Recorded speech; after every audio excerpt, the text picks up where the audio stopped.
di sesi Kaizen Talk hari ini tetap dalam kondisi fit, bahagia, dan sehat pastinya ya. Sukses selalu untuk semuanya. Terima kasih banyak untuk rekan-rekan semua yang sudah meluangkan waktunya di siang hari ini, di hari Minggu. Di lokasi saya sih hujan di sini. Semoga di sana juga aman-aman aja cuacanya ya, karena dari kemarin kena hujan mulu nih. Semoga juga rekan-rekan kita yang memang terkena musibah atau bahkan bencana banjir bisa diredakan gitu ya. Nah iya Kak Yulia, terima kasih banyak. Ini juga ada Pak Hengki, terima kasih banyak sudah hadir di sesi siang ini. Ada Pak Daniel, ada Bu Ida Rohani, ada Kak Meila Intan, ada Kak Rizky, dan banyak sekali yang hadir hari ini. Terima kasih banyak saya ucapkan sekali lagi atas waktu untuk kita sama-sama mengembangkan diri dengan skill baru. Nah, mendung, gerimis dari Bu Yulia. Semoga aman-aman aja Ibu ya, tidak menyebabkan gangguan sinyal, apalagi mati lampu nantinya. Baik, selama 60 menit ke depan, saya, Adil Wicaksono, yang akan memandu sesi Kaizen Talk hari ini. Saya selaku Managing Director dari Kaizen Room, sekali lagi mengucapkan terima kasih banyak atas kehadiran rekan-rekan di sini. Mungkin ada juga yang sudah ikut beberapa kali kegiatan kita, Kaizen Talk, dan ada juga yang baru nih, baru hadir, baru muncul. Sebenarnya apa sih sesi ini, Kaizen Room itu apa? Jadi izinkan saya memperkenalkan Kaizen Room terlebih dahulu. Jadi Kaizen Room di sini adalah sebuah lembaga soft skill, pelatihan soft skill, lebih tepatnya di bidang komunikasi, bisnis, juga pengembangan diri, online dan offline tentu saja pastinya kita sekarang. Dan Kaizen Talk ini adalah inisiasi dari kami untuk mengajak rekan-rekan semua agar bisa ikut sharing, agar bisa ikut kontribusi sama-sama dengan berbagai macam topik-topik yang juga menghadirkan narasumber-narasumber yang kita percaya ahli di bidangnya, seperti itu. Hari ini kita kehadiran, senang banget sih saya, kehadiran rekan saya, sahabat saya, Mas Adil Alba. Di sini sudah hadir. Mas Adil, Assalamualaikum. Waalaikumsalam Mas Aidil. Dengar nggak suara saya? Kedengeran. Semoga sehat-sehat juga Mas Adil di sana. Posisi di mana Mas Adil? Di rumah. Di rumah aja. Hujan-hujan nggak? Gerimis-gerimis nggak di sana? Kemana-mana. Agak mendung manja sih di sini. Agak mendung manja. Baik, teman-teman semua, sudah hadir Mas Adil Alba di sini. Beliau merupakan Head of Networking dari Talent Hub. Lalu juga Chief Director dari Playo.id, Program Director dari Menara Center, juga suaranya bisa didengar di Spotify. Nanti silakan dicari Rame-Rame Jakarta. Nanti coba dicek apabila nanti ada hal-hal yang cukup menarik ingin ditanyakan, silahkan ditanyakan kepada beliau. Hari ini topik yang memang akan dibahas tentang mendengar. Tentang mendengar, seberapa penting sebenarnya kita perlu mau mendengar. Karena saya yakin rekan-rekan semua di sini hadir dari berbagai macam profesi atau bahkan lini bisnis yang beda-beda. Buat teman-teman yang ternyata punya usaha, boleh juga kok ditaruh di kolom chat asalnya dari mana, usahanya apa, atau rekan-rekan semua yang memang masih mahasiswa atau bahkan sedang merintis karirnya di beberapa perusahaan, silahkan dilampirkan dan kita kenalan secara online ya. Nanti pun akan ada kesempatan untuk bertanya secara langsung, rekan-rekan semua akan diajak untuk langsung open mic atau bahkan open cam agar bisa contribute dan kita ngobrol-ngobrol bareng sama Mas Adil juga. Bertanya tentang keresahannya rekan-rekan semua. Karena jujur dalam hal mendengarkan ini, kalau boleh jujur saya adalah orang yang kadang takut Mas Adil. Takut saat bertemu orang baru, setelah itu secara spontan diajak untuk ngobrol-ngobrol.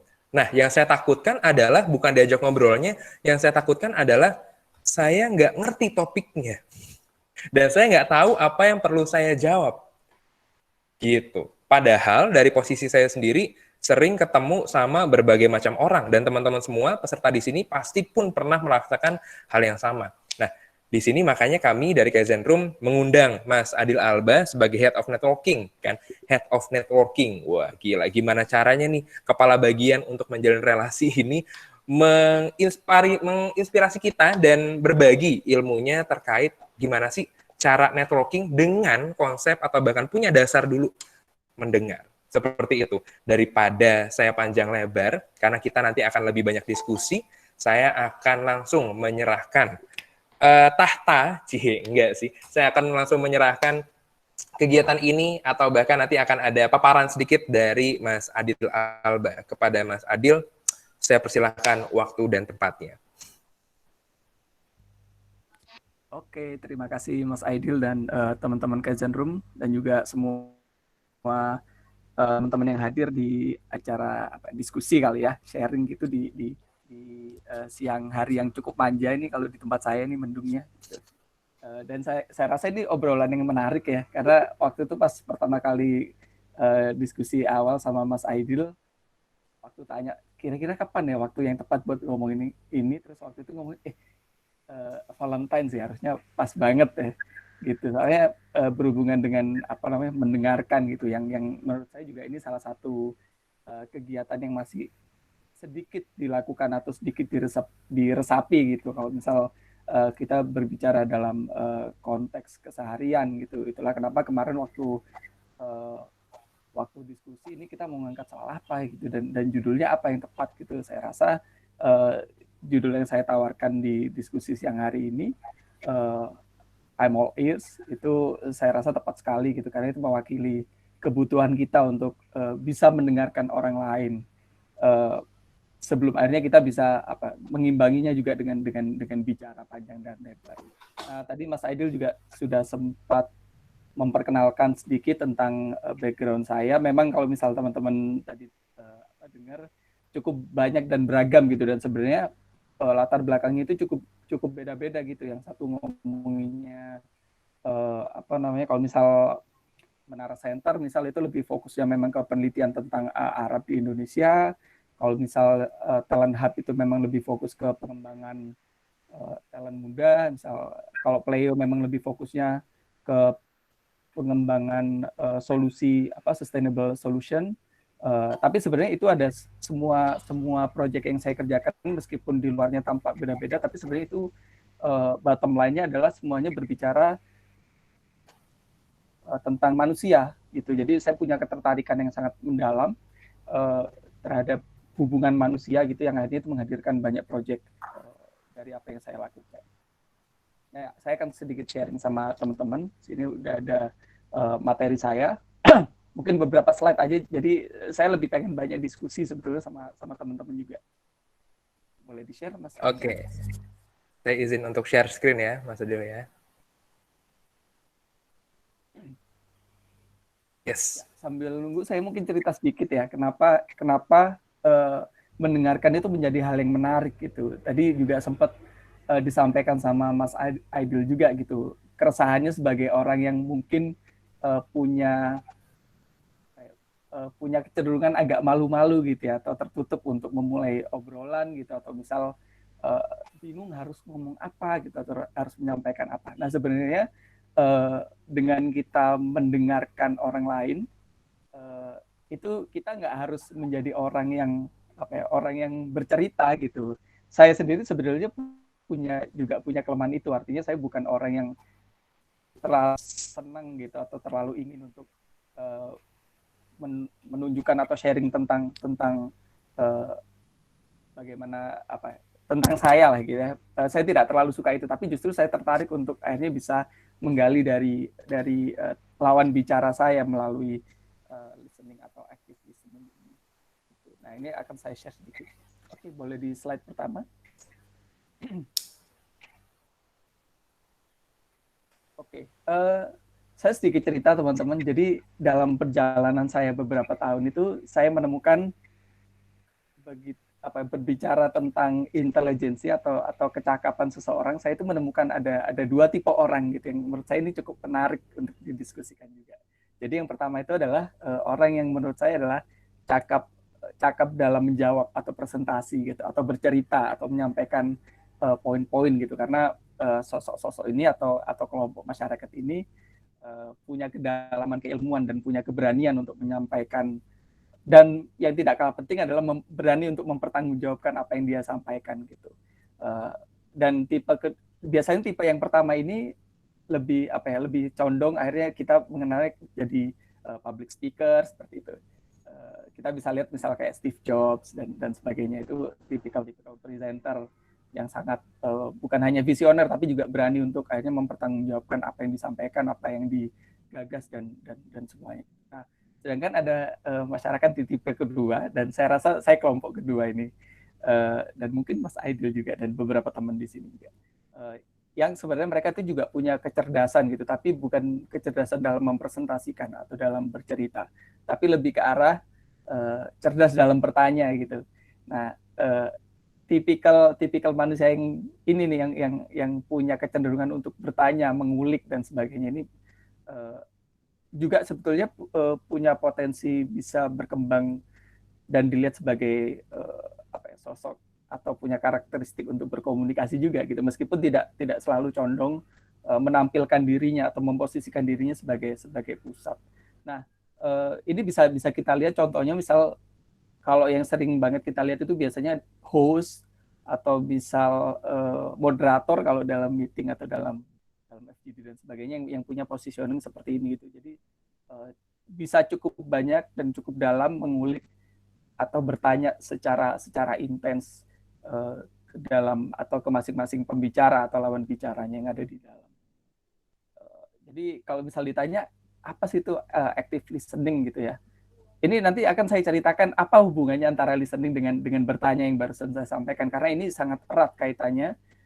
Jadi kalau misalnya active listening sendiri ini kan metode mendengar yang responsif. Ini saya bold emang, karena kalau kita bicara metode mendengar yang responsif, itu sebenarnya active listening itu saya rasa lebih dekat kalau dari segi bahasa atau padanan bahasa Indonesianya itu mungkin kita mengenalnya sebagai menyimak ketimbang mendengar gitu. Karena kalau mendengar itu lebih ke hearing gitu ya. Kalau listening ini lebih menyimak gitu. Jadi metode mendengar yang responsif gitu, dalam baik itu dalam pemahamannya, dalam ucapan, dalam sikap, dan dalam respon-respon yang lain gitu.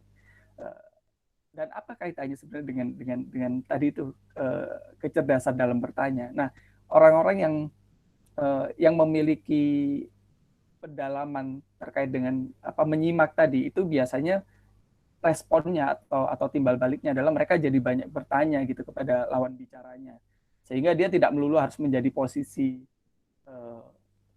harus menjadi center of attention-nya, tapi justru di sisi lain di saat yang bersamaan dia juga punya posisi dalam memainkan tema apa yang akan disampaikan atau sudut pandang mana yang akan dihadirkan gitu, sehingga itu membentuk gambaran tentang bagaimana kemudian satu sama lain antar pembicara ini bisa menunjukkan posisinya gitu. Jadi kalau buat teman-teman yang tidak terlalu banyak atau tidak terlalu suka tampil atau bercerita atau bahkan menjadi public speaker, ya maka moderator itu sebenarnya salah satu posisi yang menarik juga untuk bisa dilihat sebagai sosok atau posisi yang menarik dalam konteks sosial. Oke, boleh di next, Mas Aidil. Nah, kalau tadi saya bercerita tentang apa itu active listening gitu ya, saya akan bercerita di slide berikutnya kenapa itu menjadi penting gitu. Jadi ada beberapa poin yang saya rasa ini juga mungkin teman-teman juga sudah pernah mendengar, tapi saya coba mengoprek lebih dalam. Yang pertama tentu membangun kepercayaan gitu. Kenapa kita harus mendengarkan orang lain gitu. Dengan mendengarkan itu sebenarnya kita jadi punya posisi secara emosional gitu, menjadi dekat dengan lawan bicara kita gitu, sehingga kita itu tidak harus menjadi disukai oleh orang lain karena kita banyak bicara gitu atau kita cakap gitu, tapi justru dengan kita bisa bertanya misalnya dan mendengarkan, karena itu juga dua tools yang harus digunakan ketika mendengarkan. Tidak hanya mendengarkan terus berhenti gitu, setelah mendengarkan terus responnya akan seperti apa gitu ya. Bertanya itu adalah cara untuk menggali atau melakukan aksi berikutnya dari kegiatan mendengarkan itu. Yang pertama yang tadi saya sebutkan itu membangun kepercayaan. Ini menjadi penting karena nanti di dalam konteks yang secara umum, apakah kita mau menjadi teman kah, ataukah menjadi partner kerja kah, atau bahkan mungkin kita lagi dalam konteks relationship gitu. Ini menjadi penting untuk membangun kepercayaan melalui mendengar. Terus yang kedua adalah menunjukkan empati gitu, karena seringkali kita juga punya punya cerita yang mirip ya, meskipun nggak sama gitu dengan lawan bicara kita, sehingga kita seringkali juga bisa menunjukkan empati itu gitu dengan kita mendengarkan gitu. Yang ketiga adalah menangkap tujuan minat. Nah ini sebenarnya juga banyak, kalau saya pribadi banyak menggunakan ini dalam konteks misal ngobrol dengan klien kayak gitu ya, di dalam konteks pekerjaan. Ini menjadi penting untuk akhirnya bisa menangkap apa sih sebenarnya tujuan dari atau minat dari lawan bicara kita, apa sebenarnya ingin dia sampaikan. Karena ada beberapa orang atau ada tipe-tipe orang yang dia itu tidak bisa atau tidak mau menyampaikan maksudnya secara langsung gitu. Oke, sebenarnya dari obrolan ini dia pengennya apa gitu, atau misal dia pengen menawarkan apa gitu. Ataupun kalau misal kita di dalam konteks dealing gitu, bisnis, sebenarnya apa sih yang mau ditawarkan, atau timbal balik apa yang coba di apa ya, menjadi penengah dari obrolan itu. Dalam konteks kita akan sering ngobrol dengan orang, kita sering mendengarkan, itu lambat laun kita akan ngerti, oh maksudnya itu gitu, pengen ini toh gitu, kenapa yang disampaikan ini, tapi kita tahu maksudnya adalah ini gitu.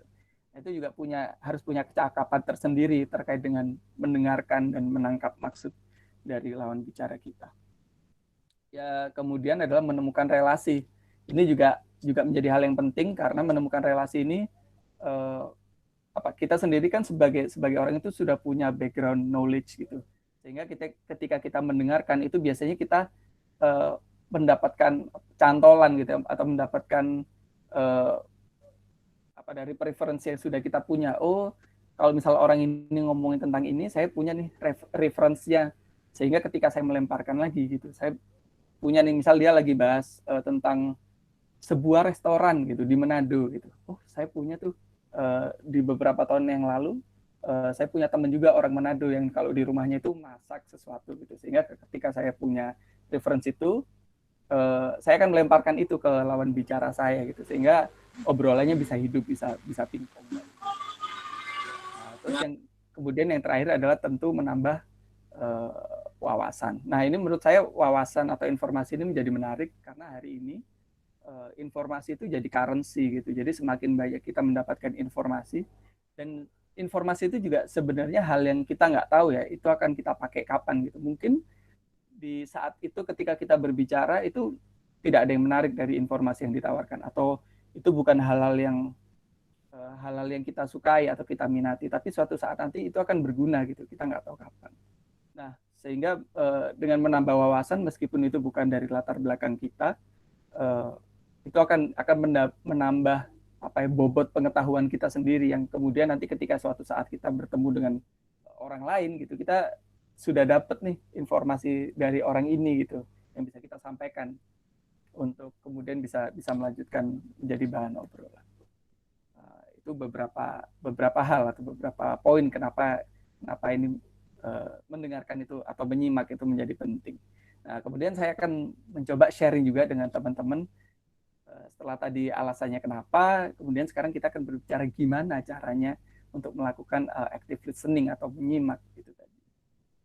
Saya ada beberapa sub ya dari caranya. Yang pertama adalah verbal dan non verbal. Itu yang pertama, kita berbicara verbal yaitu respon yang diberikan secara ucapan gitu atau kata-kata. Yang pertama tentu kalau misal kita mau mendengarkan, kita harus menunggu lawan bicara kita itu selesai berbicara dulu gitu, jangan dipotong di tengah-tengah. Itu pasti bakal, ya kalau kita sendiri juga diperlakukan seperti itu juga tidak etis lah gitu. Sehingga informasi yang kita dapatkan itu menjadi penuh, menjadi full, menjadi satu whole gitu, holistik gitu. Terus kemudian setelah kita mendengarkan keseluruhan tanpa kita potong, berikutnya kita bisa memberikan rangkuman atau kesimpulan. Ini menjadi hal yang penting gitu. Ketika lawan bicara kita sudah menyampaikan keseluruhan, karena seringkali apa yang dia sampaikan dengan apa yang kita tangkap bisa berbeda.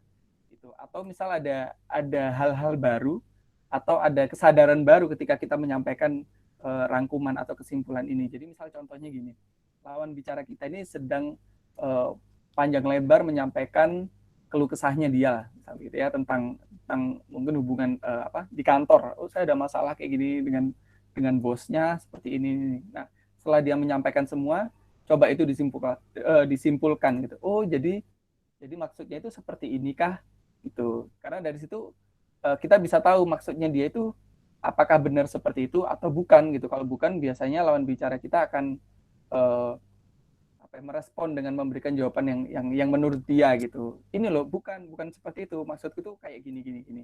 Sehingga itu juga menjadi poin penting, kita nggak salah tangkap gitu. Jadi ini lebih ke arah mengklarifikasi apa yang kita tangkap, karena setiap manusia tuh pada dasarnya kan punya perspektifnya sendiri-sendiri gitu ya, punya biasnya sendiri-sendiri. Nah, dengan bertanya atau mengklarifikasi atau merangkum dan menyimpulkan tadi, kita itu menyatukan lah frekuensi apa yang lawan bicara kita sampaikan dan apa yang coba kita sampaikan. Terus kemudian yang berikutnya adalah bertanya secara terbuka. Nah, maksudnya itu bertanya secara terbuka itu bukan bertanya dengan jawaban ya atau tidak gitu, karena itu akan sangat berhenti gitu. Artinya kalau misal kita tanya gimana, enak nggak, udah selesai gitu. Ketika misal kita lagi sama-sama makan ya, atau di restoran gitu, dia makan atau minum coklat gitu, gimana coklatnya, enak nggak, itu kan yes no question gitu ya. Jadi ya udah, itu dijawab iya atau tidak gitu. Syukur-syukur kalau lawan bicara kita itu bisa, atau orang yang cukup ekspresif gitu, bisa melanjutkan dari pertanyaan pancingan gitu. Tapi dalam mendengarkan itu atau bahkan dalam berbicara, tidak semua orang itu bisa menyampaikan hal yang cukup detail, sehingga ketika kita bertanya yes no question, ada kecenderungan lawan bicara kita itu bakal menjawab secara singkat gitu. Nah, tapi kalau misal kita bertanya pertanyaan terbuka, artinya pertanyaan yang misal contohnya seperti ini. Oh, lagi minum coklat ya? Di dalamnya ada apa aja tuh? Oh, coklat, terus ada wafernya. Oh, ini gula. Gimana, gulanya kebanyakan atau perlu ditambahin atau apa kayak gitu? Oh, ini udah cukup, tapi sebenarnya ini kayak gini gini gini. Kamu suka nggak sih sama coklat? Coklat seperti apa misal yang kamu suka? Oh, coklat yang ada kopinya, atau misal coklat yang lebih light, atau dark coklat dan sebagainya. Sehingga itu bisa melanjutkan pertanyaan dari yang sudah kita lempar gitu. Nah, terus yang berikutnya merespon dengan netral, artinya gini, kita itu sebagai manusia kan dasarnya nggak suka dijudge gitu ya, gitu. Sehingga ketika kita merespon dengan sesuatu yang sifatnya tidak netral atau bahkan menyudutkan gitu, dan kita sebagai manusia sebenarnya punya kecenderungan untuk melakukan itu gitu, untuk kemudian, apalagi misal kita punya sentimen tertentu dengan seseorang atau lawan bicara kita, biasanya kita menjadi lebih ofensif dalam bertanya atau dalam melemparkan respon gitu ya. Oh, jadi kamu kemarin keluar sama ini gitu. Oh, jadi maksudnya kamu kayak jatuhnya jadi kayak judgmental gitu. Nah, itu juga menjadi hal yang akan cukup rumit gitu, atau akan cukup berat untuk diterima sama orang lain ketika dia merasa disudutkan. Sehingga kita harus bisa merespon dengan lebih netral. Okay, next.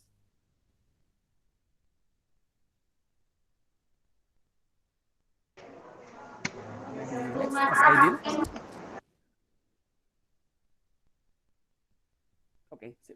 Nah, kalau tadi berbicara secara verbal, ini beberapa resep non-verbal ya, artinya hal-hal yang disampaikan tapi tidak melalui kata-kata. Nah, respon non-verbal ini yang masih jarang banget dipraktekkan gitu, sehingga ketika lawan bicara kita ngelihat kita, tapi sebenarnya kita itu secara gestur misal kelihatan tidak mendengarkan, itu juga akan memberikan dampak yang sama gitu. Jadi misal kayak kita bilang mendengerin gitu ya, tapi kita main HP misal kayak gitu-gitu, sehingga itu menjadi menjadi nggak nyaman buat lawan bicara kita gitu. Nah, di nonverbal sendiri ada beberapa resep juga. Yang pertama adalah mengangguk kecil gitu. Jadi meskipun gini, saya tahu dalam prakteknya itu mood kita gitu, atau suasana hati kita itu tidak selalu pengen jadi orang yang dengerin gitu, atau waktunya tepat gitu, sehingga kita emang nggak selalu menjadi pendengar yang baik gitu, tapi memberikan respon yang proper itu juga harus atau perlu dilakukan gitu ya. Itu ya, yang pertama tentu ya itu tadi, mengangguk kecil, meskipun mungkin secara keseluruhan apa yang disampaikan kita nggak terlalu nangkep gitu, entah kita emang nggak terlalu ngerti apa yang disampaikan, atau misalnya emang kita tidak terlalu karena kita lagi kepikiran hal yang lain misal gitu ya, karena kita nggak selalu menjadi orang yang fokus, atau misal kita nggak selalu tidak punya beban gitu, karena seringkali kita juga punya beban tersendiri yang kebawa pikiran gitu, sehingga ketika ketemu orang ya udah ngangguk kecil aja. Gitu. Oh, oke. Ya gitu. Terus yang berikutnya adalah badan menghadap dan condong ke lawan gitu. Artinya jangan, kalau misal lawan bicaranya di depan ya jangan nyamping gini gitu, jangan badannya condong gini, tapi memang harus menghadap gitu ya. Mengikuti gestur lawan juga penting, saya rasa. Beberapa hal terkait dengan mereplikasi dari lawan bicara kita. Misal apakah dia tangannya banyak gerak gitu, ataukah kakinya menyilang gitu, atau kalau misal dia banyak mengangguk-angguk gitu. Maka gestur yang sama juga bisa kita pakai gitu. Bisa kita copy.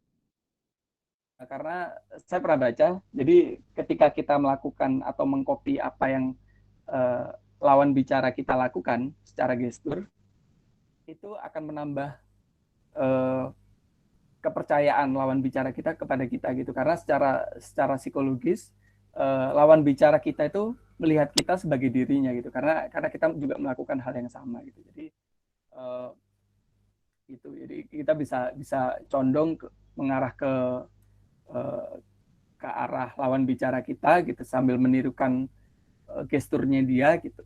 Terus kemudian satu hal juga yang saya rasa cukup penting adalah kita harus cukup aware juga dengan banyak keyword yang muncul dari lawan bicara kita gitu, karena pada dasarnya manusia kalau berbicara itu pasti ada keyword yang sering kali muncul gitu. Bisa jadi itu bukan kata-kata yang terlalu berat atau terlalu substansif bahkan gitu ya. Itu bisa jadi kata penghubung, itu bisa jadi kata ekspresi gitu, itu bisa jadi kata yang sangat pendek dan singkat, tapi itu seringkali muncul si kata satu atau dua kata itu seringkali muncul. Nah, ketika kita aware dengan keyword-keyword yang sering muncul, itu bisa kita copy juga sebagai respon kita terhadap lawan bicara kita gitu. Itu juga sama juga memberikan dampak. Lawan bicara kita tuh mengira atau secara alam bawah sadar melihat kita tuh sebagai dirinya gitu, sehingga kepercayaannya bisa lebih besar lagi gitu. Yang berikutnya, kontak mata. Kontak mata. Ini ada satu hal yang menarik ya. Saya kalau misal baca beberapa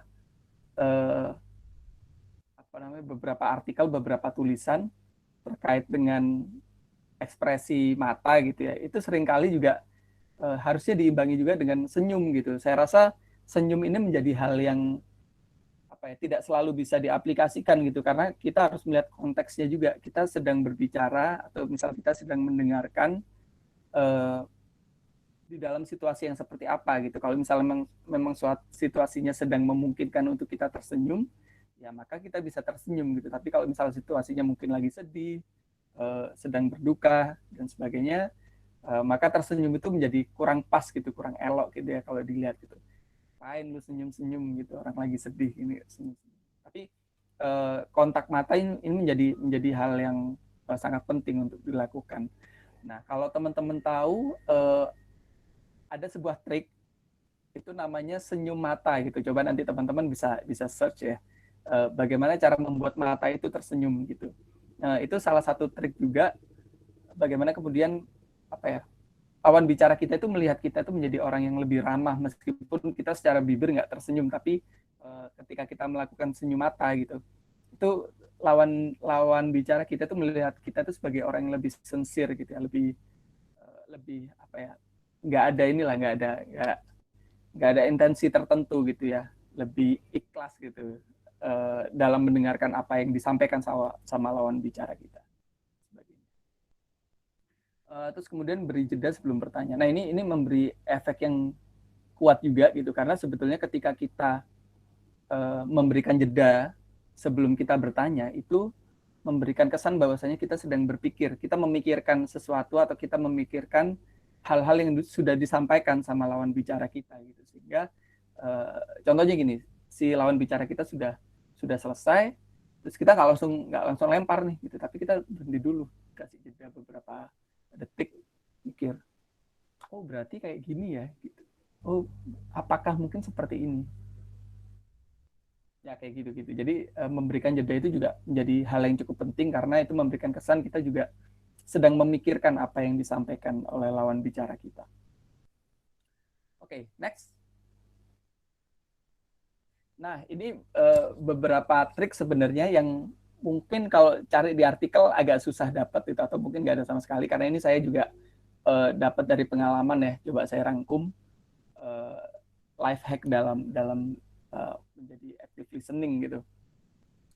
Yang pertama ini meminimalisir asumsi. Jadi ini sebenarnya beberapa poin life hack ini lebih ke arah kultural ya sifatnya ya. Artinya kebiasaan yang kita lakukan sebelum kita melakukan active listening gitu. Jadi yang pertama adalah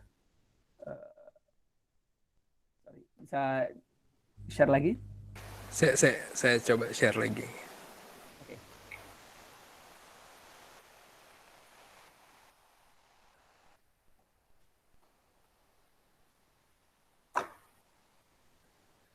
Oke. Oke. Oke, sambil nunggu ya. Yang pertama tadi kan meminimalisir asumsi ya. Artinya gini, seringkali kita itu punya asumsi gitu terkait dengan seseorang sebelum kita mendengarkan atau sebelum kita mendapatkan apa yang diajarkan gitu. Kayak tadi sama Mas Aidil cerita, itu waktu pertama kali teman-teman Kaizen Room, waktu pas ketemu sama Mas Adil, dikiranya gimana, ternyata maco banget. Misal kayak gitu Mas Aidil ya. Tadi Mas Aidil cerita gitu, ternyata maco banget. Ya, gimana maksudnya gitu? Ya itu, jadi semua orang itu sebenarnya punya asumsi tertentu terhadap orang, tapi asumsinya itu betul gitu atau benar gitu. Sehingga ketika akhirnya orang itu berbicara atau menyampaikan sesuatu atau menyampaikan pikirannya, baru kelihatan gitu, oh aslinya itu orangnya seperti ini. Nah, meminimalisir itu artinya adalah kita menghilangkan dulu nih persepsi kita atau ekspektasi kita terhadap seseorang atau lawan bicara kita, meskipun itu memang bukan hal yang gampang untuk dilakukan ya gitu, karena itu juga butuh latihan dan butuh kebiasaan juga, harus bertemu dengan banyak orang juga dan memang meyakini atau menyadari bahwasanya setiap orang itu punya pemikiran yang seringkali berbeda dengan apa yang disajikan gitu ya, atau ya apa yang ditampilkan oleh orang tersebut gitu. Yang kedua adalah gunakan teknik screening. Nah ini sebenarnya teknik yang cukup menarik karena teknik screening ini adalah teknik di dalam membaca sebetulnya gitu. Jadi dulu saya waktu kuliah dulu dapat pelajaran satu teknik namanya teknik screening gitu. Jadi itu digunakan dalam membaca biasanya satu artikel yang sangat panjang atau buku, untuk kemudian teknik screening ini digunakan untuk menyaring sebenarnya apa saja poin yang sangat penting gitu. Jadi pada dasarnya teknik screening ini membaca cepat, tapi dia dengan membaca cepat itu mendapatkan poin. Apa aja sih keyword yang muncul gitu, atau apa sih poin yang coba disampaikan di dalam artikel. Nah, ternyata teknik yang sama ini juga bisa dipakai ketika kita mendengarkan seseorang gitu. Jadi ketika kita mendengarkan seseorang, seringkali ini ada orang yang ngomongnya panjang banget, banyak banget, cepet banget. Kayak gitu. Itu ada yang seperti itu kan ketika kita berbicara sama beberapa orang gitu. Nah, di dalam menghadapi orang-orang seperti itu, seringkali kita kewalahan kalau misal kita menangkap keseluruhan nih. Wah, ini kalimatnya panjang banget, terus cepet banget lagi ngomongnya. Nah, dengan menggunakan teknik screening ini gitu, kita tuh menangkap poinnya apa sih sebenarnya yang coba disampaikan, sehingga kita itu tidak terlalu terbebani dengan keseluruhan penjelasan yang disampaikan lawan bicara kita. Nah, itu juga butuh latihan ya teman-teman gitu. Jadi menggunakan metode screening ini juga butuh latihan karena dan itu bisa dimulai dengan membaca dulu gitu. Jadi mungkin kita suka membaca buku atau membaca artikel atau membaca yang lain, tapi itu bisa dipakai. Kita baca cepat, tapi coba latihan dari membaca cepat itu sebenarnya poinnya apa, gitu. Sehingga kita menangkap poinnya aja, nggak harus keseluruhan. Kemudian adalah solusi bukanlah keharusan. Nah, gini teman-teman, seringkali ketika saya ketemu sama banyak orang, ketika mereka mendengarkan gitu ya, mendengarkan orang lain berbicara, itu menjadi semacam ada kewajiban untuk bisa memberikan solusi dari permasalahan atau dari unek-unek atau dari pembahasannya gitu. Padahal sebenarnya solusi itu tidak wajib diberikan gitu, karena ada orang-orang itu atau di dalam konteks tertentu itu yang cuma pengen didengerin aja gitu, nggak usah dikasih solusi gitu. Biasanya kan biasanya ya cowok-cowok nih, wah depannya cewek dengerin, wah mendingan kamu tuh gini deh, sebaiknya kamu tuh gini aja. Kalau menurutku kamu tuh harusnya kayak gini kayak itu biasanya. Padahal itu nggak selalu harus dilakukan gitu. Bahkan ketika itu dilakukan itu jadi turn off gitu, atau apa namanya, malah jengkel gitu yang lagi ngomong gitu. Saya nggak minta solusi kok malah dikasih sih gitu. Saya kan nggak minta pendapat gitu. Saya cuma pengen didengerin aja gitu.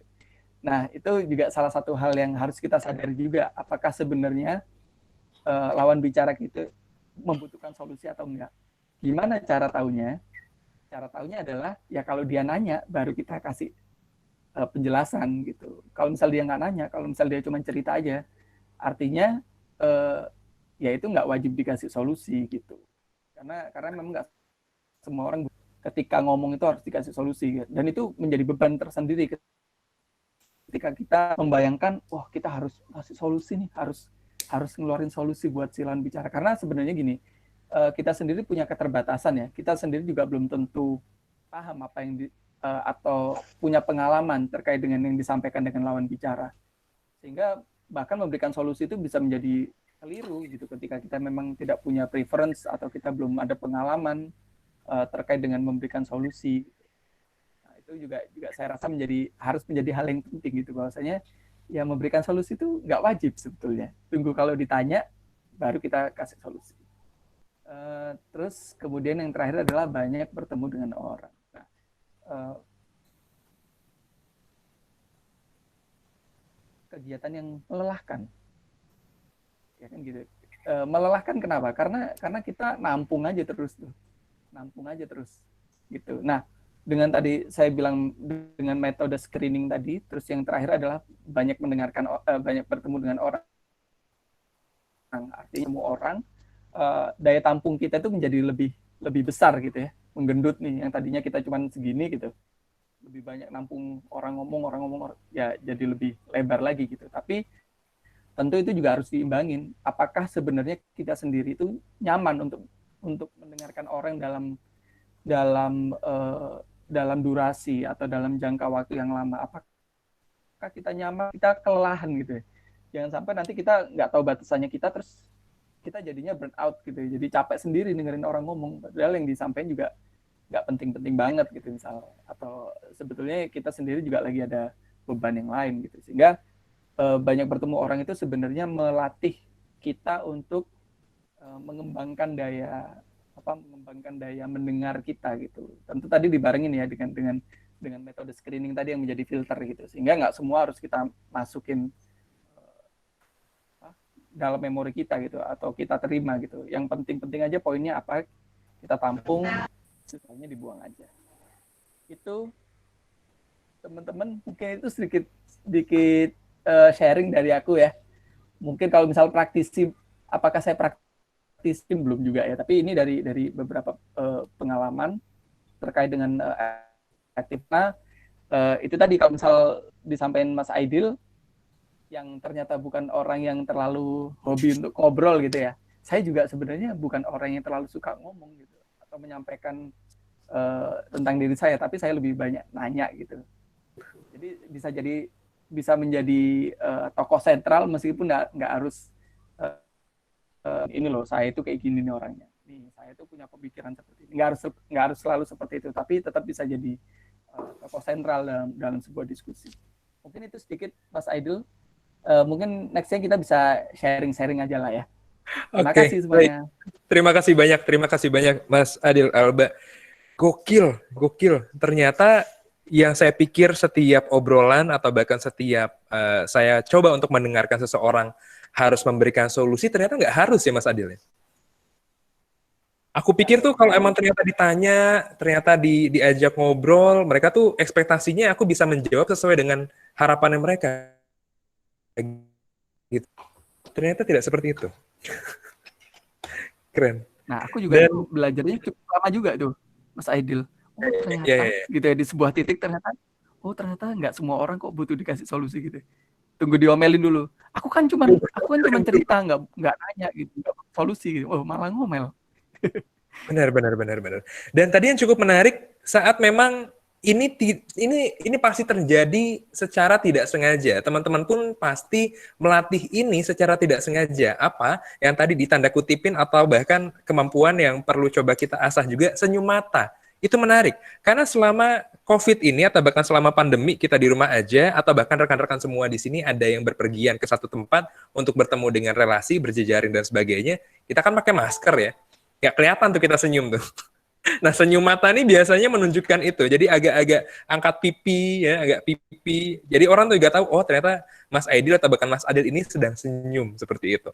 Nah, ada banyak juga pertanyaan yang masuk kolom chat, tapi sebelum saya ajak rekan-rekan di sini untuk bertanya ke Mas Adil, saya punya pertanyaan dari, ini titipan sih. Tapi saya juga penasaran, gini Mas Adil, dari beberapa peserta yang hadir di sesi Kaizen Talk hari ini, di antaranya ada pemilik bisnis, ada manajer, ada beberapa yang memiliki tim atau bahkan bawahan. Banyak sekali dari para pimpinan ini yang merasa bahwa saya harus didengar. Saya harus didengar. Mendengar rasanya tugas dari saya. Pertanyaannya, apakah ternyata mendengar itu mengalah?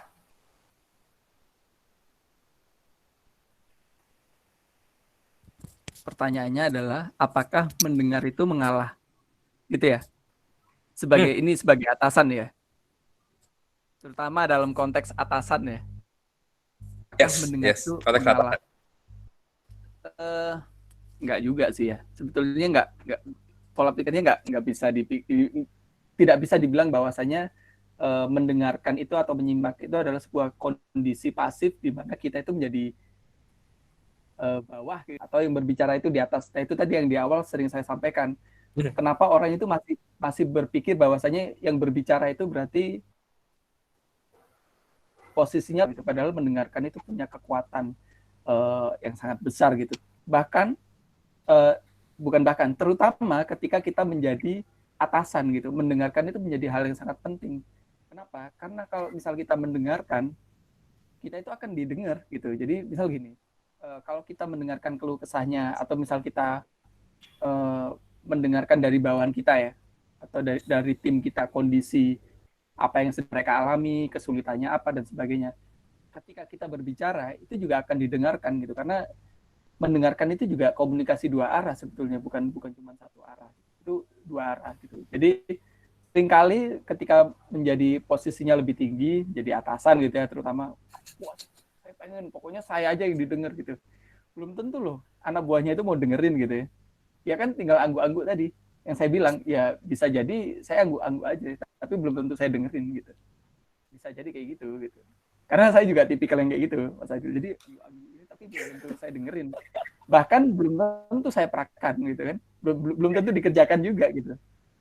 Karena ada beberapa orang itu yang itu cuman pengen didengerin aja gitu. Jadi dia pengen ngomong, yang satunya cuman pengen dengerin udah, tapi nggak ada kewajiban untuk harus dilakuin juga gitu. Nah kesulitannya kalau di dalam konteks pekerjaan akhirnya jadi seperti itu, ketika kita memaksakan, oh karena saya bos, saya harus yang ngomong nih, saya nggak mau dengerin, nggak bisa gitu. Oke, jadi teman-teman semua di sini yang merasa sebagai seorang pimpinan leadership yang baik, ternyata yang diasah adalah skill empatinya, atau bahkan tadi untuk mendengar terlebih dahulu, hingga akhirnya tim kita atau bahkan bawahan itu juga mau dengerin karena mereka dirasa sudah diwakili terlebih dahulu oleh teman-teman sekalian. Gitu mungkin ya Mas Adil ya. Oke. Nah, di sini ada pertanyaan dari Mas Gilang Gumilar. Karena ada beberapa pertanyaan, rasanya waktunya nanti nggak cukup kalau saya ajak rekan-rekan untuk ngobrol-ngobrol langsung. Tapi next, saat memang teman-teman semua ingin tanya langsung, boleh-boleh aja nanti mampir langsung ke Instagramnya Mas Adil Alba. Di sini ada pertanyaan yang cukup menarik juga. Bagaimana cara motong seseorang yang bicaranya sudah di luar konteks? Jadi ada nih beberapa sosok mungkin yang berbicaranya ya senang banget berbicara, tapi lupa dengan tujuan dan maksud dari pertemuan itu sebenarnya untuk apa. Ya, atau bahkan orang yang bicara terlalu berbelit-belit. Apakah memang sah-sah aja saat memang kita potong, Mas, sorry, kita coba balik ke konteks awalnya. Atau kira-kira menurut Mas Adil gimana? Dalam posisi, nggak kemungkinan, saya yakin bahkan Mas Adil sendiri sering terjadi hal ini saat melakukan negosiasi dengan berbagai macam instansi. Ya, itu memang salah satu kesulitannya juga ya, terutama buat orang-orang yang punya rasa sungkan gitu biasanya kalau misal mau motong orang ngomong nanti kesannya nggak sopan gitu. Tapi kalau nggak ini kok kemana-mana ngomongnya kayak gitu kan. Nah, ini ada beberapa cara juga dan itu balik ke kita karena kita sendiri juga misal kayak saya gitu ya. Saya orang yang nggak tahu malu gitu. Jadi kalau misalnya emang sudah di luar konteks ya saya potong aja langsung gitu. Atau misal ada orang-orang yang bisa lebih sopan gitu ya. Biasanya ya itu tadi gitu, teknik bertanya gitu. Nah, teknik bertanya itu digunakan untuk akhirnya mengembalikan obrolan itu on track gitu. Jadi kenapa moderator itu menjadi penting dalam sebuah diskusi, dalam sebuah rapat, karena fungsinya adalah membuat obrolan itu tetap on track gitu, jadi nggak kemana-mana gitu. Nah, di dalam konteks nggak cuma diskusi atau di dalam forum gitu, di dalam konteks ngobrol berdua pun posisi moderator itu juga bisa menjadi penting gitu untuk mengembalikan obrolan itu on track. Ada satu artikel yang cukup menarik waktu itu saya baca ya, tapi saya belum mempraktekkan ini, jadi belum tahu apakah ini memang benar bisa dilakukan atau enggak. Tapi itu saya baca cukup saintifik. Jadi ketika kita pengen memotong seseorang berbicara, itu kita katanya disuruh lihat ini nih, di antara alis gitu. Di daerah sini nih. Kita liatin itu terus gitu. Itu katanya ya. Tapi coba teman-teman praktekin, nanti coba share ke Mas Aidil deh. Hasilnya gimana? Apakah itu memang berhasil atau enggak gitu. Cara yang paling gampang dan paling ringan ya izin aja ke kamar mandi udah. Oke. Tapi memotong pembicaraan atau bahkan kita meluruskan kembali tracknya dengan bertanya, itu saya setuju sih.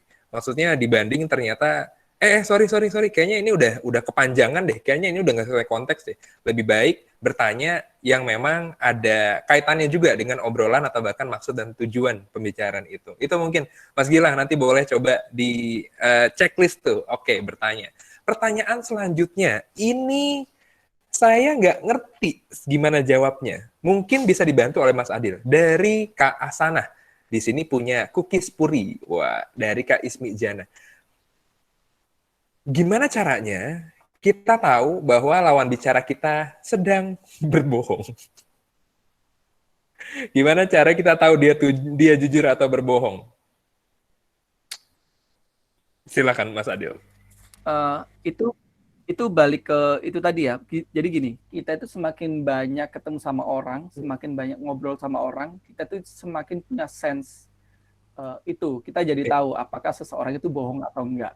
Itu harus pakai latihan. Kita nggak bisa ngelihat, apalagi kita ketemu orang yang baru ya, kita nggak tahu apakah dia itu sebenarnya bohong atau enggak. Agak susah, tapi caranya adalah kita harus mengasah sering ketemu sama, sehingga kita tahu, oh orang ini cuma bluffing doang nih gitu. Oh orang ini emang beneran kalau ngomong jujur gitu. Semakin banyak kita punya preference ketemu dan ngobrol sama orang, kita tuh jadi punya akurasi gitu. Kita punya akurasi atau ketajaman dalam menentukan atau menilai karakter seseorang gitu. Oh orang ini banyak ngomong doang. Karena gini, di luar sana ternyata tidak selalu orang pendiam itu pasti jujur gitu, atau orang pendiam itu pasti berilmu. Nggak seperti itu gitu. Ada juga orang yang banyak banget ngomong, tapi emang pintar juga ternyata gitu. Jadi nggak selalu orang yang pintar, yang nggak pintar juga banyak gitu. Tapi di sisi yang lain, yang ngomongnya banyak kemana-mana, yang pintar juga banyak gitu. Jadi itu tadi, kita nggak boleh punya, yang saya sebutin tadi ya, kita nggak boleh punya ekspektasi atau punya gambaran tertentu terhadap seseorang ketika pertama kali ketemu atau ngobrol gitu. Itu Mas Aidil. Baik, gitu ya. Dari Kak Ismi, jadi perbanyak bertemu orang lain, perbanyak relasinya kita hingga akhirnya sense itu terasa gitu sih. Karena kita tidak bisa Tadi kan ada juga tuh life hacks-nya, minimalisir asumsi gitu. Jadi kita tetap berpikiran terbuka dan positif dulu untuk melihat apakah nanti ke depannya ada gelagat-gelagat aneh. Ini saya juga pernah ngalamin ini soalnya. Yang dipikirnya ternyata wah, ini tuh ternyata wise sekali, baik sekali. Ternyata ditusuk dari belakang. Ada banyak juga seperti itu. Di sini ada Mas Hengki. Ada Mas Hengki. Ini nggak tahu apakah Pak Hengki ini juga mirip-mirip karena kondisinya juga saya sama nih. Pertanyaannya adalah gimana caranya kita menyimak ya kan dengan gestur yang aktif. Jadi coba untuk mendengar dengan penuh perhatian gitu. Sementara lawan bicara tahu bahwa kita tuh bosan atau jenuh dengan pembicara yang disampaikan. Ini juga sering terjadi sama saya. Saya orang yang pengen banget mau denger tapi nggak ngerti bagaimana cara menyudahinya. Kapan saya harus berhenti? Kira-kira gitu, Mas Adil. Hari ini ada 2 pertanyaan ya? Atau 1? Satu, dari Mas Hengki. Bagaimana caranya kita stop, atau bagaimana caranya kita tetap nyimak padahal orang tahu. Atau bahkan kita udah ngerasa bahwa kita tuh jenuh gitu. Ya itu balik ke orangnya sih menurutku ya. Kalau misal memang sebenarnya kita bisa cari cara yang sopan ataupun cara yang paling nggak sopan gitu. Itu tergantung kita. Tapi kalau defaultnya adalah ya kita bisa bilang atau misal izin, sorry ya aku izin dulu ya karena ada acara yang lain gitu atau ada keperluan yang lain. Kalau misal yang default ya gitu atau misal kita bisa pakai alasan yang lain. Oh itu lagi ada teman saya. Bentar ya saya ngobrol dulu sama dia. Gitu. Oh bentar saya ke toilet dulu. Oh bentar ya saya terima telepon kayak gitu. Dan seterusnya gitu. Yang jelas. Apakah cukup menjawab atau kurang? Cukup. Jelas kembali ke pribadi masing-masing dan harus berani untuk menyampaikan ya sebenarnya ya. Kalau buat saya pribadi sih ini sekedar share aja. Biasanya memang lihat jam tangan, lihat jam tangan atau lihat jam di handphone gitu. Oh mas, ini saya ada kesini lagi, tapi ya nggak dibuat-buat juga ya, nggak ada bohong-bohong juga. Karena biasanya tuh yang terjadi adalah saking asiknya beliaunya gitu ya dari pihak kedua yang memang terus untuk menyampaikan pendapatnya, sementara kita asik fokus mendengar dan ada kegiatan lain, itu sih memang perlu untuk dipotong. Dari Kak Felicia Jovita, ini pertanyaan selanjutnya nih Mas Adil. Gimana cara kita ngurangin sisi judgmentalnya? Gimana cara kita mengurangi defense-nya kita terhadap lawan bicara yang komunikasi sama kita? Karena biasanya juga ada nih beberapa saat disampaikan atau bahkan dikritik atau diberikan saran, mereka ngerasa enggak kok kita udah ngelakuin seperti ini dan sebagainya. Bagaimana caranya kita untuk menerima itu, nurunin judgmentalnya? Ya sebenarnya ini butuh latihan ya, dan latihannya adalah kita harus ketemu orang yang banyak itu tadi gitu, karena sebenarnya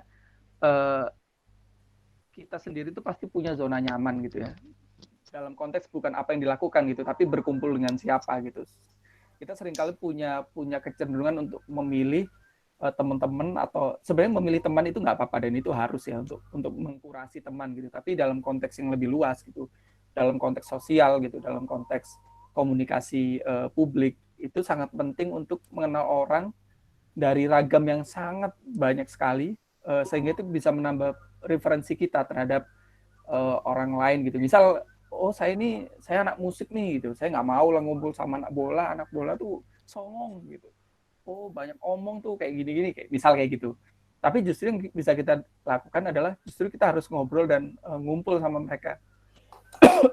Karena satu hal yang sampai saat ini saya pegang adalah statement bahwasanya saya bisa jadi salah, saya bisa jadi keliru gitu. Itu statement yang saya pegang gitu. Jadi bisa jadi statement saya atau misal perspektif saya terhadap seseorang itu betul, tapi bisa jadi saya keliru gitu. Dan itu harus mau nggak mau ya, kalau misalnya emang mau mematahkan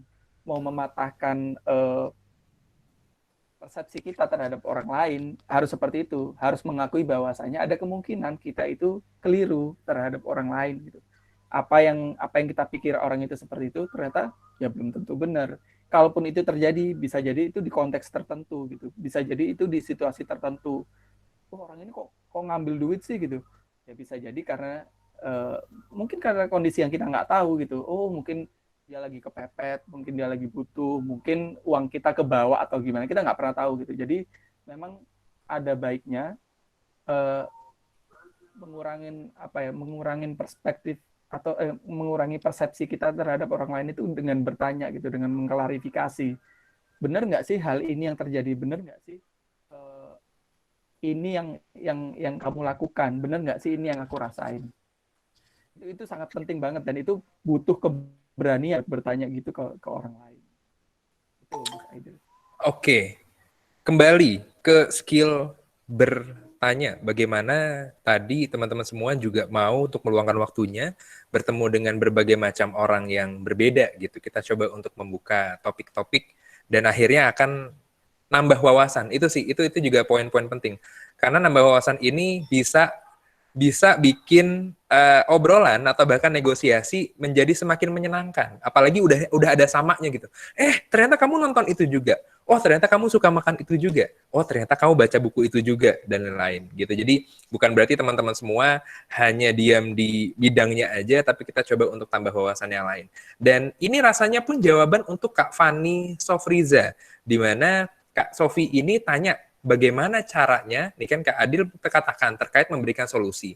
Nah Kak, respon yang baik dari kita sebagai listener dalam menghadapi orang yang hanya mau cerita aja, itu seperti apa? Karena kan tadi nggak perlu solusi. Kalau saya izin motong jawabannya ya, bertanya Sofi. Kita coba excited, iya nggak sih? Coba deh dibenerin sama Adil, bener nggak sih? Coba excited, kok ternyata kayak gitu sih? Kok kayak gini sih? Gitu. Jadi mereka tidak butuh solusi, tapi butuh teman cerita. Gimana Mas Adil? Iya betul. Jadi pada dasarnya mereka cuman butuh apa ya, meluapkan aja apa yang dirasain gitu. Lagi ada masalah apa. Kadang-kadang kita nggak bisa dan emang nggak harus solusi gitu. Kita nggak wajib menjadi pahlawan gitu dalam kasih solusi dan sebagainya. Ingat loh, ngasih solusi itu juga punya tanggung jawab tersendiri. Ketika lawan bicara kita akhirnya melakukan apa yang kita kasih gitu, kita ngasih solusi nih gini. Sedangkan itu nggak berhasil, ada beban yang harus kita tanggung gitu. Karena kalau misal kita tidak mau menanggung itu, ya kalau misalnya emang dari awal nggak berani menanggung, mending nggak usah gitu, nggak usah kasih solusi. Solusi yang kita kasih belum tentu benar juga. Karena ingat, solusi pun itu sifatnya sangat kontekstual. Mungkin bisa berhasil di apa namanya, buat kita bisa berhasil, buat orang lain belum tentu. Tapi bisa kita share pengalaman kita. Misal, oh saya juga pernah tuh punya persoalan seperti itu. Kalau dulu aku kayak gini-gini, tapi belum tentu dia harus melakukan juga apa yang kita lakukan gitu. Karena mungkin bisa jadi berbeda caranya gitu. Bisa jadi khususnya berbeda konteksnya, berbeda objeknya dan sebagainya gitu. Jadi ini sebenarnya layer yang sangat banyak sekali gitu, dan itulah kenapa sangat penting untuk bisa mendengar, karena semakin kita menangkap banyak poin disampaikan orang, kita tuh semakin memahami layernya orang itu atau lapisannya orang itu, sebenarnya kenapa hal ini terjadi, kenapa dia seperti ini, kenapa akhirnya endingnya seperti ini dan seterusnya. Itu Mas Aidil. Jadi kita nggak harus memberikan solusi, tapi kita bisa sharing sedikit atau sharing tentang ya tentu kalau misal memang sudah selesai ya, si lawan bicara kita itu sudah selesai menyampaikan unek-unek gitu. Itu Mas Aidil. Tambahan sedikit mungkin, di mana teman-teman semua handphone tuh jahat loh. Jadi maksud saya jahat adalah saat teman-teman merasa obrolan itu penting dan memang obrolan itu adalah sesuatu yang teman-teman tunggu-tunggu, excited dan sebagainya, untuk buat kita dihargai. Proses pertamanya kan kita menghargai orang lain terlebih dahulu. So distraction, handphone, smartphone rasanya bisa coba untuk disingkirkan terlebih dulu gitu ya. Kalaupun ternyata ada telepon penting atau bahkan ada WhatsApp penting, bisa minta izin juga ke lawan bicara untuk dijawab atau bahkan diangkat terlebih dahulu. Itu sih, karena kadang orang lain senang banget untuk cerita sama kita, mereka tunggu-tunggu waktunya bisa ketemu sama kita, tapi kita memang asik di depan handphone aja, dan itu sering sekali jadi di zaman sekarang. Di sini saya coba untuk lihat beberapa pertanyaan, karena jawabannya tadi sudah di sahamnya untuk tahu lawan bicara jujur atau tidak. Di sini ada yang menarik dari Kak Widya. Bagaimana caranya untuk mengatasi saat dalam sebuah percakapan kita tuh diserang dan kita nggak setuju. Apakah memang kita hanya diam untuk mendengar aja atau akhirnya kita mengakhiri untuk mendengarkan dan mulai menunjukkan sifat defensif gitu. Jadi ini semacam disalahkan. Responnya harusnya seperti apa, Mas Adil? Nah, itu juga sama, tergantung ya menurut saya. Jadi gini, konteksnya kita harus lihat dulu gini. Jadi kan tadi yang disampaikan adalah gimana kalau misal dalam diskusi itu kita nggak setuju tuh sama apa yang disampaikan lawan bicara kita. Betul ya? Betul. Nggak setuju tuh kita. Tapi sebenarnya itu juga, nah pertanyaannya gini, apakah tidak setuju itu harus selalu salah gitu? Ya kan? Ini kita di konteks apa nih? Apakah kita di dalam konteks kerja bareng gitu?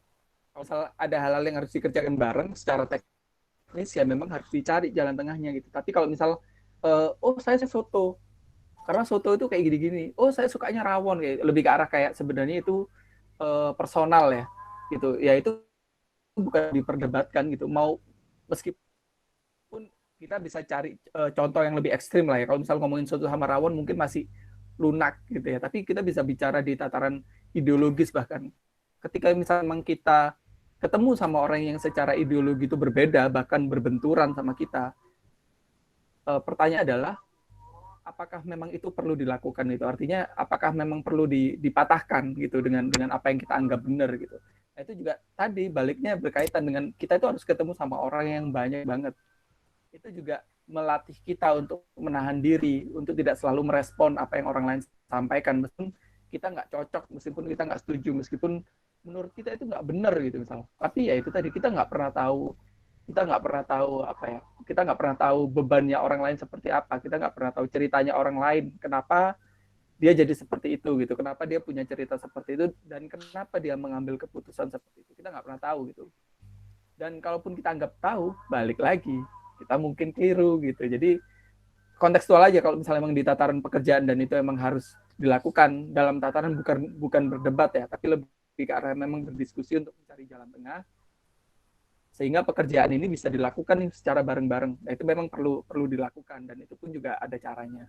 Tapi ketika misal di diskusi bebas gitu ya, yang memang saya lebih setuju yang ini, saya lebih setuju yang ini, ya itu menurut saya bukan hal yang perlu diperdebatkan dan emang nggak perlu benturan, ngapain gitu. Dan itu beda aja. Ya, beda itu nggak apa-apa ya teman-teman ya. Beda itu nggak apa-apa. Baik, ini karena waktunya terbatas, sorry banget ini masih banyak sekali pertanyaan. Jadi mohon maaf apabila rekan-rekan semua nggak sempat saya ajukan pertanyaannya kepada Mas Adil. Dan ini pertanyaan terakhir sebelum kita tutup sesi ini dari Pak Daniel Effendi. Sepertinya Pak Daniel ini sedang menjaga personal brand-nya. Karena pertanyaannya, gimana cara kita marah?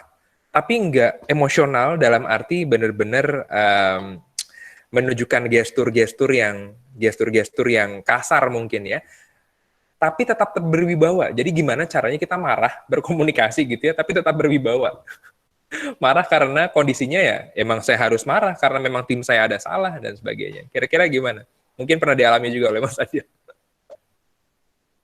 Ya, sebenarnya gini, kalau misal kita marah, itu yang harus kita sadari adalah kita marah itu bukan ke orangnya kan, tapi ke perilaku sehingga yang harus kalau misal kita marah dan kita konfront adalah perilakunya gitu atau keputusannya gitu atau aksinya kenapa dia melakukan itu, bukan orangnya gitu. Jadi bukan Mas Idol ini udah gini, udah pakai kacamata, rambutnya gitu, bukan kayak gitu, tapi lebih ke arah apa yang membuat kita marah gitu. Jadi misal Mas Idol marah ke saya gitu, Mas Adil tolong dong kalau kalau pergi ke kantor itu misal kayak gitu, mobilnya diparkir yang benar, misal kayak gitulah. Dan itu pun ditegur itu jangan di depan orang banyak gitu, jangan di depan tim gitu, jangan gitu, karena itu pasti jadinya jatuhnya apalagi di grup ya, itu akan sangat judgmental. Meskipun karena ini cuman Mas Aidil nggak setuju sama saya gitu atau menegur saya, tapi karena di dalam grup akhirnya saya itu merasa terpojokkan oleh keseluruhan grup gitu. Jadi memang cara yang paling baik untuk menegur dan marah adalah Yang pertama adalah ya yang kita tegur itu adalah perilakunya atau keputusannya, bukan orangnya. Yang kedua adalah ya lakukan seprivate mungkin gitu. Jadi kalau bisa empat mata ya empat mata gitu. Jangan di depan publik lah gitu.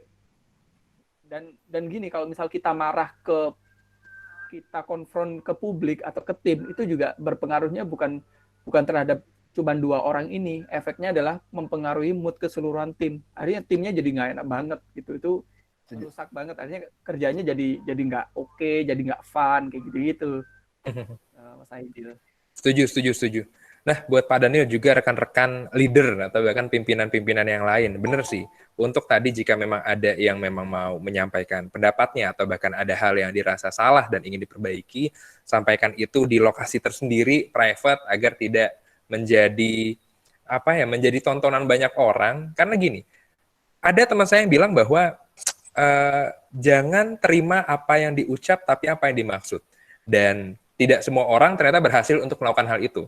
Biasanya kan kita terlalu terbawa perasaan bahwa jika memang diucap sesuatu yang galak atau bahkan kasar, gue nggak mau kerja lagi di sini, misalnya. Atau bahkan teman-teman semua emang harus disampaikan secara halus dan lain-lain. Tapi kembali lagi, posisi dari leadernya atau bahkan bosnya itu berharap saat saya bilang seperti ini harusnya kamu ngerti. Gitu. Jadi ini adalah kondisi di mana mendengar bukan hanya dari salah satu pihak aja, tapi kedua belah pihak. Disampaikan tadi oleh Mas Adil bahwa komunikasi ini nggak satu arah, teman-teman. Komunikasi berjalan 2 arah. Itu yang perlu teman-teman semua ingat. Jadi tidak hanya kita sebagai orang yang selalu ingin didengar, tapi yuk sekarang mulai saat ini kita coba untuk belajar memposisikan diri untuk bisa mendengar terlebih dahulu. Kita tahu dulu masalahnya, kita tahu dulu problem-problemnya, hingga kita tahu maksud dan tujuannya. Apakah memang kita bisa bantu atau tidak, itu akan kita lakukan nanti, gitu. Karena tadi kata Mas Adil bahwa tidak selalu kita punya solusi. Terima kasih banyak. Jadi beban saya juga agak berkurang nih, serius. ternyata nggak harus selalu punya solusi, gitu. Diajak kemana, diajak ngobrol sama siapa, ke instansi mana, ya Allah nanti ngomongin apa lagi ya, agak deg-degan, ada takutan gitu, jadi canggung. Terima kasih banyak Mas Adil dan rekan-rekan sekalian. Jadi kalau emang mau di-highlight, kegiatan hari ini buat saya pribadi sih berisi sekali. Harapan yang sama bisa dirasakan oleh rekan-rekan sekalian. Saya coba untuk checklist lagi beberapa ringkasan dari kegiatan atau bahkan paparan dari Mas Adil. Life hacks-nya ya, di mana minimalisir asumsi. Jadi jangan sampai teman-teman semua langsung berpikiran yang macam-macam, apalagi terkesan negatif gitu ya. Lalu gunakan screening terlebih dahulu, dan ini sangat-sangat bermanfaat, apalagi jika memang teman-teman semua tahu akan ketemu sama siapa. Udah tahu orangnya, itu kita bisa coba untuk screening dulu tuh. Kita coba untuk cari tahu kira-kira ada samanya kah, atau bahkan ada kata-kata yang memang tidak boleh saya lontarkan, dan seterusnya. Ada nggak hanya solusi, tadinya nggak harus solusi disampaikan, hingga banyak bertemu orang dan belajar untuk punya skill bertanya. Rasanya itu topik yang cukup menarik. Gimana caranya kita mengajukan pertanyaan? Itu next. Semoga nanti masih berkenan Mas Adil kita undang di KZN Talk. Sekali lagi saya ngucapin terima kasih banyak untuk rekan-rekan semua, terutama Mas Adil Alba yang sudah meluangkan waktunya di hari Minggu ini, Minggu pagi ini, hari Valentine, hari kasih sayang. Ya, kita sayang setiap hari ya. Saya harap teman-teman semua mau coba untuk membagikan juga kasih sayangnya dengan cara mendengarkan. Itu dari kegiatan KZN Talk. Dan ada satu buku sebenarnya yang mau saya saranin. Mungkin juga Mas Adil ada satu buku yang bisa share sama teman-teman. Saya punya satu buku untuk mendengar, itu Listening Like a Dog.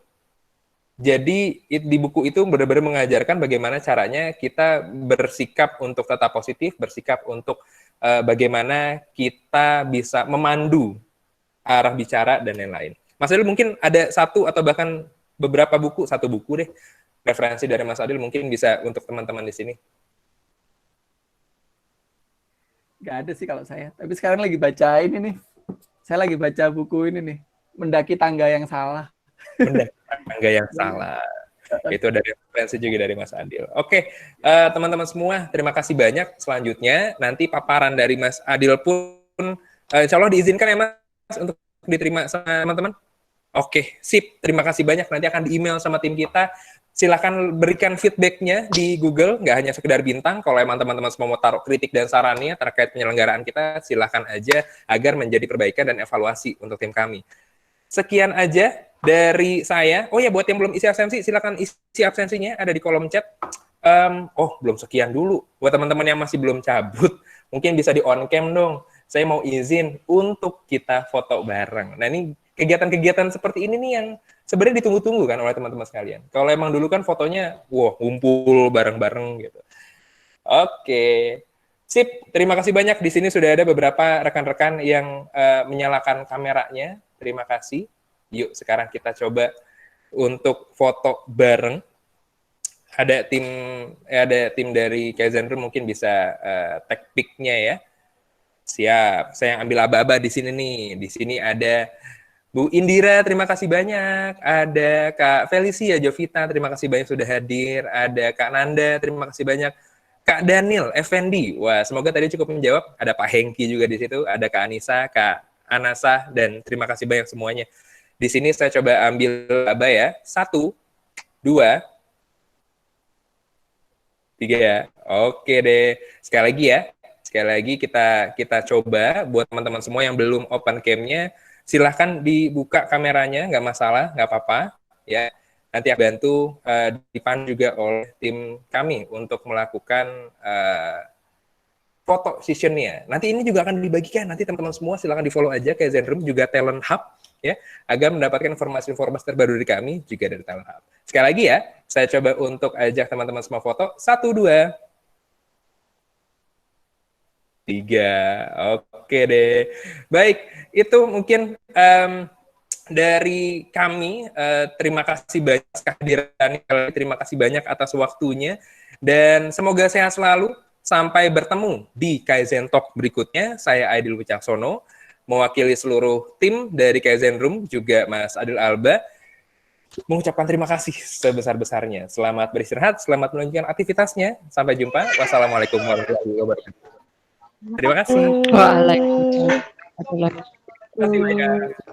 Terima kasih. Thank you. Makasih banyak. Terima kasih banyak. Terima kasih. Terima kasih semuanya. Terima kasih semua. Terima kasih, Mas Aidil. Terima kasih. Jalan. Terima kasih. Terima kasih. Ya, izin